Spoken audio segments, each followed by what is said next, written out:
Di dalam kasus ini saya lihat yang memulai gong ini kan terlebih dahulu mereka yang melaporkan, kan begitu? Gak ada masalah, Ini saya mau ikhlas, pidato saya apa ridho. nih? Saya ikhlas, saya ridho pakai baju orange. Saya ikhlas, saya ridho masuk lapas. Adik-adik kesini kan sangat pengen kan ya, sangat ingin kan ya, melihat ijazah asli Presiden Jokowi, sangat ingin kan. Jadi bukan merayu-rayu ke rakyat, tolong tunjukkan. Katanya mau taat hukum, mau tahu Bapak prosedur zolim hukum. sekali sama Itu perempuan. satu.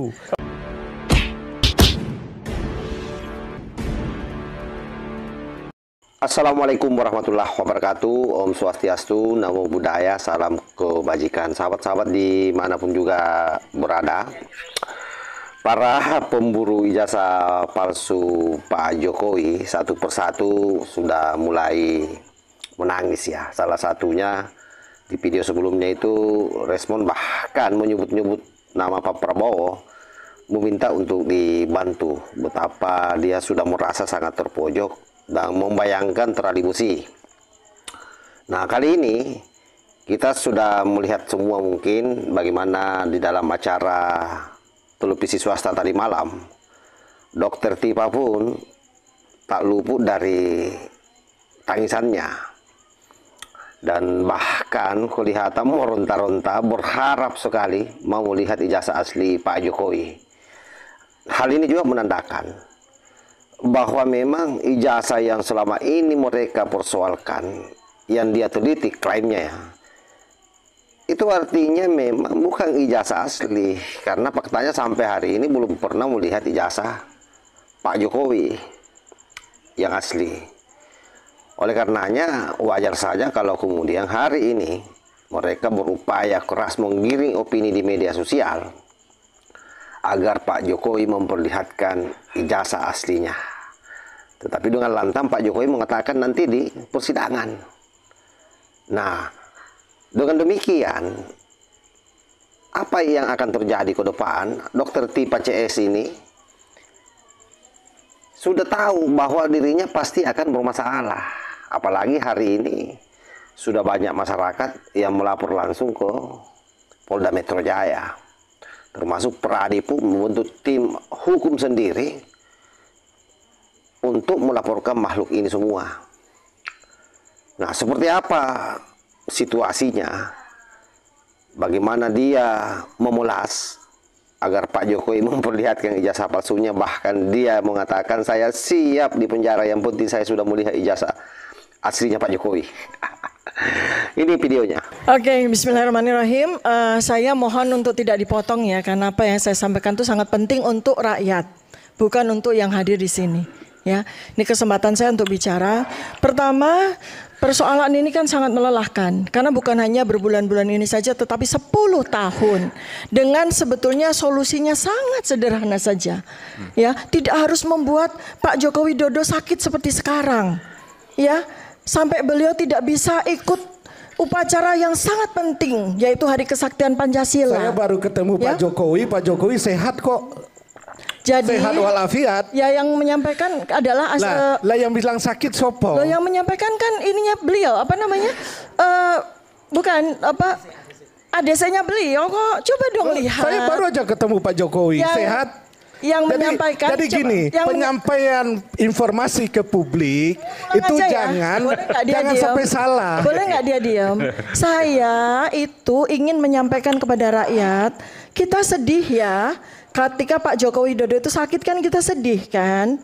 Ya, Pak Jokowinya sehat. Makanya kita Pak Jokowinya berdoa tidak sakit. mudah-mudahan Pak Joko Widodo sehat. Kemarin waktu Hari Kesaktian Pancasila, upacara yang sangat penting, beliau tidak hadir. Itu kan tentu saja sangat mengagetkan kita semua. Karena Ibu Megawati Soekarno Putri saja hadir. Itu sangat tidak lazim pada Hari Kesaktian Pancasila. Kehadiran Itu seorang di dalam mantan acara presiden itu Kesaktian tidak hadir. Pancasila. Padahal itu Pada adalah orang hari yang yang hadir, sangat banyak tidak penting hadir, biasa bagi saja. rakyat Indonesia setelah tanggal 17 Agustus 1945. Ya, nah jadi saya mendoakan di sini secara setulus hati, mudah-mudahan Pak Jokowi diberikan kesehatan dan kemudian secara sangat sederhana beliau menyampaikan kepada kita semua rakyat Indonesia, 280 juta rakyat ini sangat menunggu seperti apa sih ijazah beliau. Seandainya ada ijazah beliau, tentu saja saya ya sebagai Pak alumnus Jokowi sudah UGM menyampaikan itu sangat bangga bahwa ijazah ya. itu akan Jadi ditunjukkan di saya pengadilan. sangat bangga.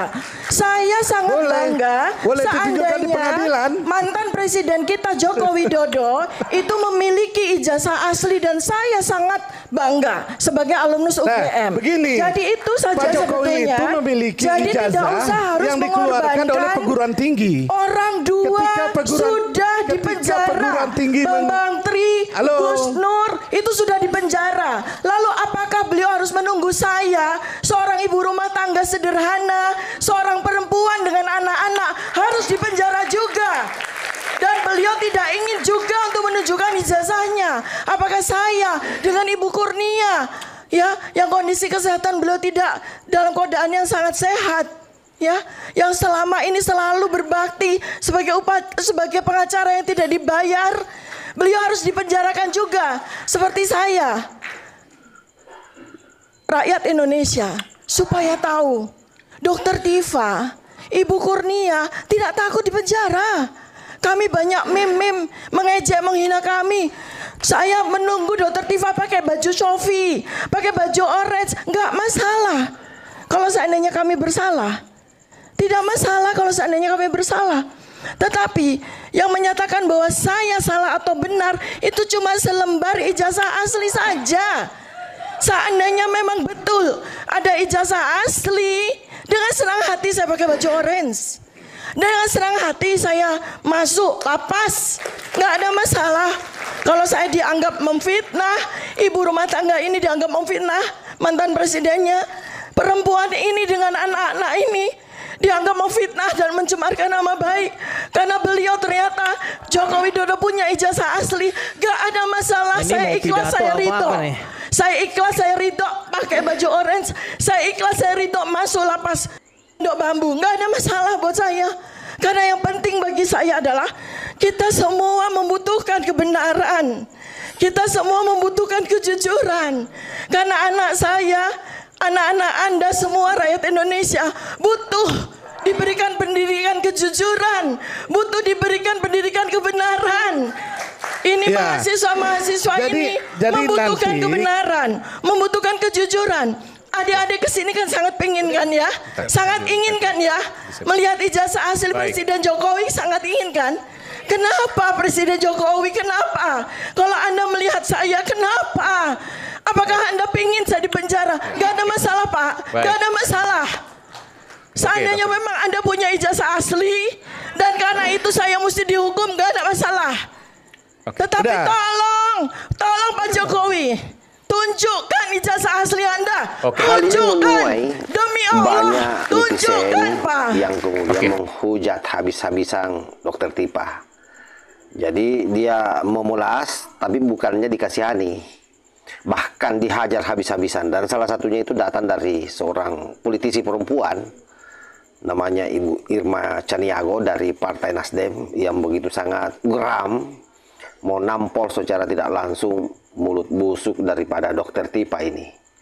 Dan saya kira ya wajarlah sebagai orang yang rasional, orang yang memiliki hati yang bersih. Kadang-kadang memang kalau melihat makhluk-makhluk seperti ini kita juga tidak bisa menahan emosi ya. Dan itulah mungkin yang terjadi pada Ibu Irma, berupaya meluruskan, kebengkokan cara berpikir Dokter Tipa CS ini terkait dengan bagaimana ijazah Pak Jokowi yang mereka tuding sebagai ijazah palsu. Salah satu pernyataan Ibu Irma yang paling konkret adalah bahwa ketika UGM sudah membuat kesaksian soal keabsahan ijazah Pak Jokowi, seharusnya tidak ada lagi yang mempersoalkan itu. Karena UGM lah sebagai pihak yang paling berkepentingan. Ngapain mengurusi ijazah orang? Bahkan Pak Prabowo juga dalam pidatonya pernah juga menyinggung itu, jangan-jangan juga nanti saya punya ijazah ini disoal. Nah itu artinya apa? Ada kegerahan yang luar biasa oleh para elit, termasuk saya kira Presiden dengan adanya isu-isu seperti ini, karena dikhawatirkan isu ini sengaja diboncengi oleh orang-orang asing yang ingin memang melihat Indonesia ini babak belur. Bisa dibayangkan misalnya kalau masyarakat, para pendukung ijazah palsu ini, dan para pendukung Pak Jokowi misalnya bentrok, atau masyarakat misalnya, karena mungkin menganggap bahwa Pak Prabowo di belakangnya Pak Jokowi memusuhi Pak Prabowo, terjadi huru-hara di negara ini, yang untung siapa? Karena itu sah-sah saja kalau kemudian hari ini ada yang berpandangan bahwa mereka ini dibiayai oleh kepentingan-kepentingan tertentu, dan boleh jadi itu asing yang membiayai. Presiden pun juga saya kira mencium bau-bau seperti itu.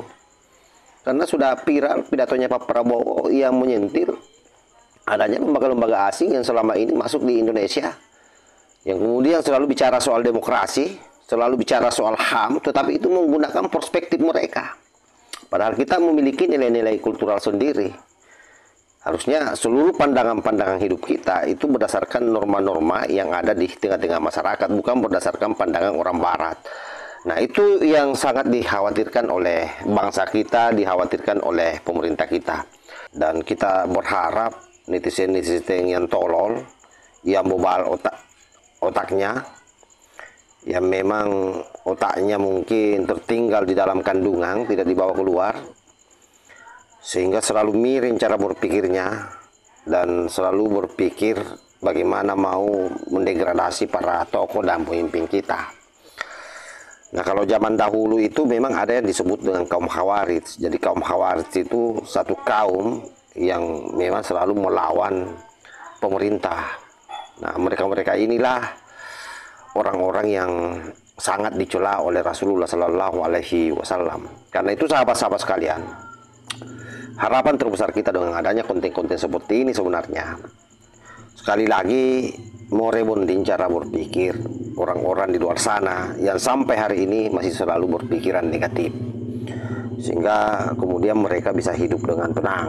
Kan kasihan, misalnya dokter Tipa ini sampai dia menyebut-nyebut anaknya yang masih kecil, sayang kalau harus dipenjara. Nah, kalau kamu takut, ngapain kamu melakukan ini semua? Seorang penjahat pun kalau aslinya penjahat, dia akan mengakui kesalahannya kalau ada kesalahannya. Nah, kalian ini kita tidak bisa kategorikan masuk dalam kategori apa. Nah, lebih tepatnya mungkin kalian ini adalah para bunglong-bunglong yang hidup di NKRI yang memang senang dimanfaatkan oleh orang lain. Saya kira demikian. Wallahul muwaffiq ila aqwamit thoriq. Wassalamualaikum warahmatullahi wabarakatuh.